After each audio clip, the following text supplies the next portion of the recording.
今次消費者信心急跌，係咪真係要爆煲啊？美股今次跌市究竟係調整定係衰退嘅先兆？我哋從密歇根消費者信心指數入手，拆解今年美股最大風險。消費者真相往往藏嘅企業財報。今日我會整合各大消費股數據，分析企業點睇前景，關稅威脅下點應對，會唔會裁員？大家好，我係 PS 皮亞斯，歡迎大家收睇2025年3月17號嘅美股3分鐘。中意呢個內容記得俾 like 同 subscribe。今個禮拜道指累跌3%，標普同納指跌超過2%，羅素2000小跌1.5%。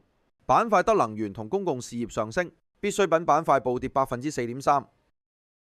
最新密歇根消費者信心指數插至2022年嘅新低嘅，3月初值跌到57.9，遠差過預期64。當前經濟狀況指數跌到63.5，消費者預期指數更加跌到54.2。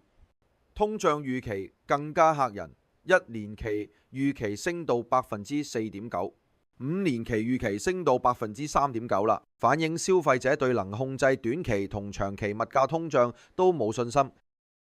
零售巨頭 Walmart 同 Target 盈利指引保守。Amazon 夏季收入增長預測只有5%至9%，Home Depot、Best Buy、Macy's 百貨等全部俾疲軟指引。Dollar General CEO 直指低收入群體要節衣縮食，多間企業明言關稅會推高成本壓力。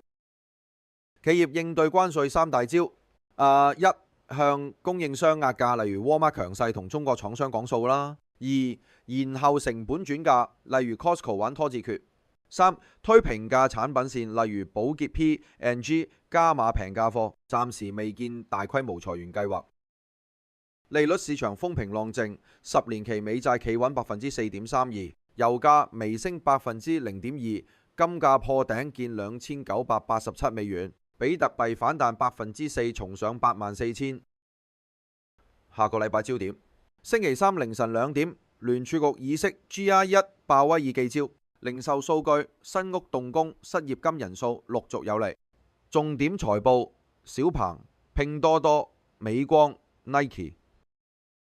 多謝你同我一齊 update 完最新嘅投資熱點，記得訂閱同睇埋個鐘仔，聽日見面。